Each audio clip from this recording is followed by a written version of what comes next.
కృష్ణమంద్య జగద్గురు ఘంటసాల గారు గానం చేసిన భగవద్గీత యొక్క స్వర రాగ సహిత వివరణకు పునఃస్వాగతం. ఇవాళ మనం మొదట చూడబోయే శ్లోకం 44వ శ్లోకం చతుర్విధ. ఈ శ్లోకం మరియు దీని ముందర వచ్చే లీడ్ రెండు హరికాంభోజి రాగంలో ఉన్నాయి. హరికాంభోజి ఆరోహణం అవరోహణం ఒకసారి చూద్దాం.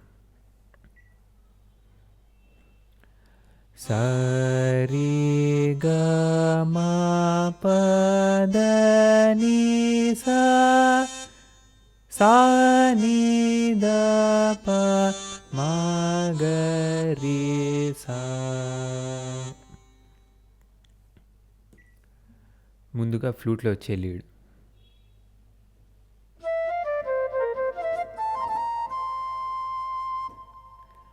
గ మ రి స ని స గ మ ద స ని ద ని సా.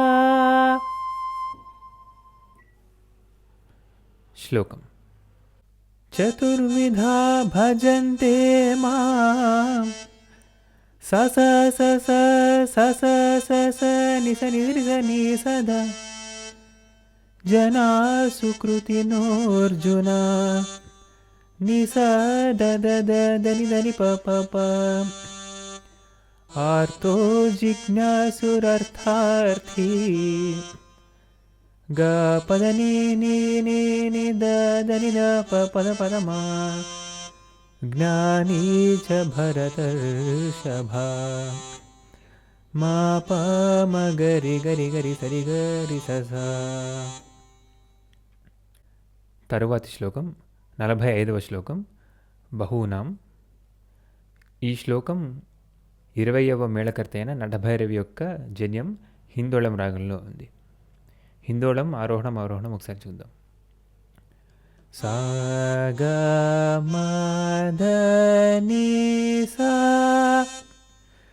సా ని ద మ గ సా.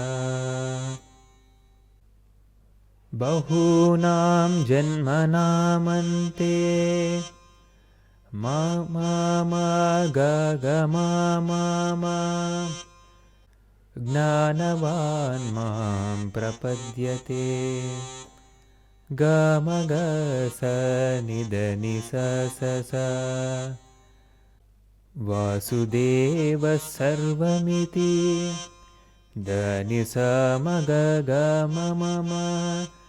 సమహాత్మా సుదుర్లభః మమ గ మ ద ని స ని ద మ గ మ మ మ మ. తరువాతి శ్లోకం 46వ శ్లోకం అంతకాలేచ. ఈ శ్లోకం మరియు దీని ముందు వచ్చే ఫ్లూట్లో లీడ్ కూడా హిందోళం రాగంలోనే ఉన్నాయి. ముందుగా ఫ్లూట్లో వచ్చే లీడ్ చూద్దాం.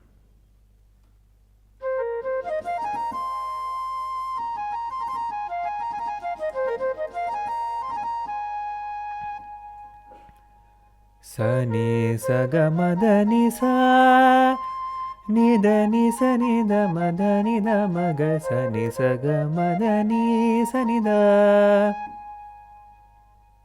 అంతకాలే చ మామేవ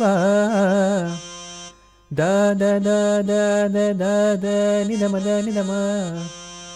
స్మరన్ ముక్త్వా కళేబరం గ మ గ మ ని ద ద ని స ని ద ని స స స.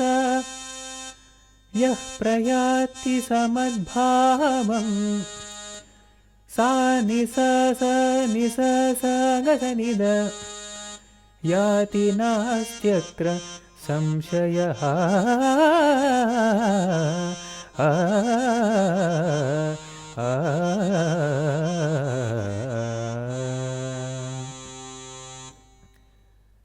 ద ద ని ద స ని ద మ మ గ మ మ గ మ ద ని స గ మ గ స ని ద మ గ మ ద ని స ని ద మ గ మ గ స గ స గ మ ద మ గ గ మ గ స ని ద స ని స. ధన్యవాదాలు.